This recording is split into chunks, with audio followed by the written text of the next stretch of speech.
नमस्कार, स्वागत है आपका संवाद 365 में। आपके साथ मैं हूं दिग्विजय सिंह चौहान। हाजिर हूं उत्तराखंड की खबरों को लेकर। आइए नजर डालते हैं उत्तराखंड में क्या कुछ खास चल रहा है, क्या कुछ उत्तराखंड की खबरें हैं। देहरादून में नीट और जेईई की परीक्षाओं के विरोध में कांग्रेस ने प्रदेश अध्यक्ष प्रीतम सिंह के नेतृत्व में धरना प्रदर्शन किया। कांग्रेस कार्यकर्ता बड़ी संख्या में कोलागढ़ रोड स्थित सीबीएसई कार्यालय पहुंचे, जहां पर कांग्रेस नेताओं ने केंद्र सरकार के खिलाफ जमकर नारेबाजी की। जिस तरीके से केंद्र सरकार कोरोना की इस महामारी में जो लगातार अपने पैर पसार रही है, परीक्षाओं को कराने पर आमादा है, उसके विरोध में कांग्रेस आज पूरे देश के अंदर राष्ट्रीय अध्यक्ष सोनिया गांधी जी के आह्वान पर विरोध प्रदर्शन करने का काम कर रहे हैं। हम सत्ता में बैठे हुए लोगों से कहना चाहते हैं कि कोरोना की महामारी है, छात्रों के जीवन से, उनके अभिभावकों के जीवन से खिलवाड़ करने का काम सत्ता में बैठे हुए लोग ना करें। आज आप देख लीजिए, जब हम परीक्षाओं का जिक्र करते हैं तो इनके परीक्षा केंद्र निश्चित रूप से शहरी क्षेत्र में है। शहरों में क्या व्यवस्था है आपके सामने है, ना कोई होटल है, ना कोई धर्मशाला है। कहाँ पर जो है छात्र रहेंगे, कहाँ पर अभिभावक रहेंगे, सरकार को इससे कोई सरोकार नहीं है।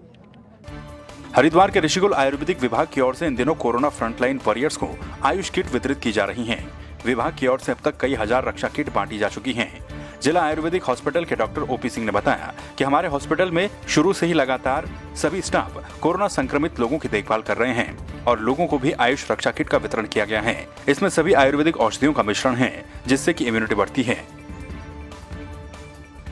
जो हमारी पत्ती है इतनी प्राचीन पत्ती है, इसी से संबंधित जो भी इम्यूनिटी बढ़ाना, प्रतिरोधक क्षमता जो हम शरीर में बढ़नी चाहिए, वो हमारा सारा स्टाफ या डॉक्टर हो या पैरामेडिकल स्टाफ हो या हमारे जो पीजी के स्टूडेंट्स, फिलहाल यूजी के स्टूडेंट्स की तो लॉकडाउन से छुट्टी चल रही है, वो सब अपने आयुष किट जो हमारे स्टेट गवर्नमेंट ने बनाई है उसका तो यूज कर ही रहे हैं। आप हमारे कैंपस में जाके देखेंगे, जगह जगह हमारे ग्लोए मिलेगा, इस तरह का असुगंधा, ये सब चीज़ें हम पहले से ही यूज कर रहे हैं और हमारी प्रतिरोधक क्षमता इतनी है कि हम फ्रंट लाइन में काम कर रहे हैं। पहले दिन से ही हमारा आइसोलेशन सेंटर बना था। जब स्टार्टिंग हुआ था, जमात वाले लोग सब यहाँ 150 के करीब यहीं भर्ती रहते थे। एक कमेटी बना करके पूरा आयुष रक्षा किट हमने तैयार करवाया। ये स्कूल स्टेट फार्मेसी में बन के हमको प्राप्त हुआ है। हमने सभी लोगों को, इसमें 7 चीज़ें हैं काढ़े में, जिसमें वासा, गिलोय, तुलसी, मधुयष्टि, पिपली, मरीच, सौंठ। इसके बाद ये क्वाथ है कि प्रत्येक रोगी को सुबह शाम पीना है। इसको क्वाथ के विधि से पका करके कि 1 गिलास पानी में करीब 1 चम्मच पाउडर डाल करके उसको पकाएं, 1/4 शेष रह जाए तो उसको छान के पिए। बीजेपी के खानपुर विधायक कुंवर प्रणब सिंह चैंपियन की बीजेपी में वापसी के बाद विभिन्न सामाजिक राजनीतिक संगठनों और आम जनता में आक्रोश देखने को मिल रहा है। रुद्रप्रयाग में उत्तराखंड क्रांति दल ने कुंवर प्रणब सिंह चैंपियन का पुतला दहन कर बीजेपी को जनविरोधी सरकार बताया। उन्होंने बीजेपी के खिलाफ जमकर नारेबाजी भी की। यूकेडी का साफ तौर पर कहना है कि अपने आप को बीजेपी अनुशासित पार्टी बताती है, लेकिन पार्टी से 6 साल के लिए निष्कासित किए हुए विधायक चैंपियन को 1 साल के भीतर ही पार्टी में वापस लेना बीजेपी की मंशा पर सवाल उठाता है। उत्तराखंड क्रांति दल ने आज रुद्रप्रयाग में सरकार का पुतला दहन किया है।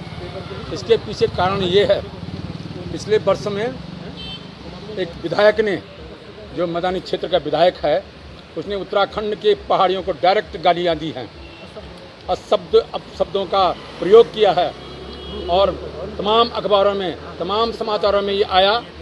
और जब चारों तरफ से वो हल्ला हुआ तो भाजपा सरकार ने उसको 6 साल के लिए निष्कासित किया। और आज क्या ऐसी मजबूरी आ गई, जिसके 57 विधायक हैं, उस निष्कासित विधायक को, पहाड़ियों का अपमान करने वाले विधायक को वापस बड़े स्वागत के साथ माला डाल करके अपनी पार्टी में फिर लेके आया। स्थिति देखी जाए तो भ्रष्टाचार के अखंड में डूबी हुई है। बलात्कारी जो है बिल्कुल पांव फैला रहे हैं, खनन माफिया इस प्रदेश में पांव फैला रहे हैं। और कितना बड़ा दुर्भाग्य है कि जिस मातृशक्ति के दम पे ये राज्य हमने पाया है, जिसके लिए मातृशक्ति ने बलिदान दिया है, उस मातृशक्ति का इनका एक विधायक सरेआम जो है उसकी बेइज्जती करता है। बलात्कार का आरोप विधायक पे लगा है, लेकिन सरकार मौन साधे हुए है। और दूसरा, इस प्रदेश का एक विधायक, सत्तारूढ़ पार्टी का एक विधायक उत्तराखंड के पर्वतीय क्षेत्र के लोगों को, उत्तराखंड के जनमानस को सरेआम गाली दे रहा है। और सरकार उसका स्वागत कर रही है, उसका माल्यार्पण कर रही है। इससे बड़ा दुर्भाग्यपूर्ण इस प्रदेश के लिए कुछ नहीं हो सकता है। उत्तराखंड कार्मिक एकता मंच के द्वारा कार्मिकों की विभिन्न मांगों और शहीदों की शहादत और कर्मचारियों के बलिदान को अनसुना करके इस राज्य को जिन अधिकारियों ने हड़ताली प्रदेश का ठप्पा लगाया है, उनकी जवाबदेही तय करने के लिए गंगोत्री से जल कलश यात्रा निकाली गई, जो कि उत्तरकाशी, टिहरी, पौड़ी होते हुए रुद्रप्रयाग पहुंची है। कार्मिक एकता मंच के सदस्यों के द्वारा कलश यात्रा का यहाँ पर स्वागत किया गया। उनका कहना है कि उत्तराखंड से हड़ताली प्रदेश का लेबल हटाकर अधिकारियों की जवाबदेही को तय किया जाना चाहिए। इसके बाद ये कलश यात्रा चमोली होते हुए कुमाऊं में प्रवेश करेगी और 30 अगस्त को अल्मोड़ा पहुंचेगी। उत्तराखंड कार्मिक एकता मंच के द्वारा गंगोत्री से ये जल कलश यात्रा चल रही है और इसका उद्देश्य ये है कि शहीदों की शहादत और कर्मचारियों की कुर्बानी से ये राज्य बना था और दुख का कारण ये है कि राज्य हड़ताली राज्य बन गया है। हम कार्मिकों की एक मांग है कि आखिर कौन से कारण है, कौन उत्तरदायी है ये हड़ताल जो होती है। इस कार्य के लिए ये यात्रा निकाली जा रही है। गोलजू महाराज के यहाँ से निकलेगी, न्याय के देवता के यहाँ से, और उन अधिकारियों की जवाबदेही तय हो जो इन हड़तालों के कारण। बागेश्वर के कौसानी के एक आश्रम में लंबे समय से रह रहे एक अमेरिकी नागरिक की उनकी इच्छा के अनुसार हिंदी रीति रिवाजों के साथ अंत्येष्टि की गई। कुमाऊं की काशी के नाम से विख्यात बागेश्वर सरयू गोमती संगम तट पर उनका अंतिम संस्कार हिंदू रीति रिवाजों के साथ किया गया। चिता को मुखाग्नि आश्रम के महाराज ने दी। इसके बाद उन्होंने शवदाह स्थल पर ही शांति पाठ भी किया।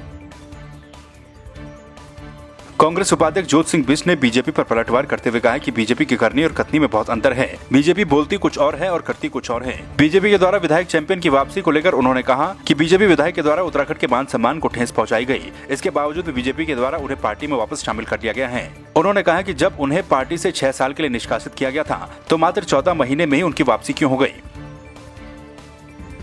जनता पार्टी की करनी और कथनी के अंतर का ये बड़ा उदाहरण है। आप देखते हैं कि दिल्ली से लेकर देहरादून तक भारतीय जनता पार्टी जनता के सामने जो जुमले और स्लोगन परोसती है, ठीक उसके उलट काम करती है। और जैसे 15 लाख का जुमला था या 20 लाख करोड़ का पैकेज था, आज वो हवाबाजी साबित हो रहे हैं। उसका कहीं धरातल पर कुछ दिखाई नहीं दे रहा है। ऐसे ही कुंवर प्रणब चैंपियन, जो भारतीय जनता पार्टी उत्तराखंड की देवभूमि के लोगों के लिए गाली देने वाले विधायक को 6 साल के लिए निष्कासित करने के बाद मात्र 14 दिन में अगर उसको वापसी करती है, जबकि उनके पास भारी बहुमत है, अगर वो न भी करते तो उनकी सरकार को कोई खतरा नहीं था, तो इसका मतलब कि उनको उत्तराखंड की जनता के मान सम्मान की कोई चिंता नहीं है। वो उत्तराखंड की जनता के सम्मान से बड़ा उस विधायक का सम्मान देखते हैं, या उससे वो फिर डर गए। उत्तराखंड के मुख्यमंत्री त्रिवेंद्र सिंह रावत के गृह क्षेत्र में सतपुली के हर सरकारी दफ्तर में बीएसएनएल का नेटवर्क है, जो कि आए दिन खराब रहता है। पहाड़ों में ई डिस्ट्रिक्ट गांव से 40-40 किलोमीटर दूरी पर हैं। लोग खाता खतौनी या फिर आधार कार्ड बनवाने के लिए यहां पर आते हैं और नेटवर्क न होने के कारण मायूस होकर चले जाते हैं। वहीं समस्या को लेकर कई बार बीएसएनएल के अधिकारियों को सूचित किया जा चुका, लेकिन अभी तक नेटवर्क की दिक्कत बनी हुई है। जी लगातार 1 महीना हो गए मेरे को आते आते, लेकिन यहाँ नेट नहीं चलता। रोज आते हैं, कम से कम 1000 रुपये खर्चा होता है अलग से, आने जाने में परेशानी अलग है। रूट पे गाड़ी एक ही है, तंग हो गए मतलब, और धंधा पानी छोड़ रखा है इस चक्कर में कि आज बने, कल बने, परसों बने। नेट के लिए जो है देहरादून में बार हमारे द्वारा जो है कई बार उनको कहा जाता है कि वो यही, किंतु आज जो कर्मचारियों की कमी होने के कारण वो जो है कई बार जो है कुछ लेट कर देते हैं, 1-2 दिन बाद आ जाते हैं। तो पुनः जो है फिर जो है इन्होंने जो है नेट की प्रॉब्लम फिर हो गई, वो जो है केबल टूट जाती है। पौड़ी के नेशनल हाईवे पर नाला उफान पर आ जाने के कारण जाम लग गया। इस दौरान लोग काफी देर तक परेशान भी रहे। नाले में कूड़ा भर जाने के कारण वो कई जगहों पर बंद हो गया, जिससे नगरपालिका के दावों की भी पोल खुल गई। वहीं मौसम विभाग ने भी बारिश की चेतावनी जारी की है। तो आपने देखा उत्तराखंड में क्या कुछ खास चल रहा है, क्या कुछ उत्तराखंड की खबरें रही। एक बार फिर से आपके सामने हाजिर होंगे उत्तराखंड की कुछ और खबरों के साथ। तब तक के लिए आप बने रहिए संवाद 365 के साथ। नमस्कार।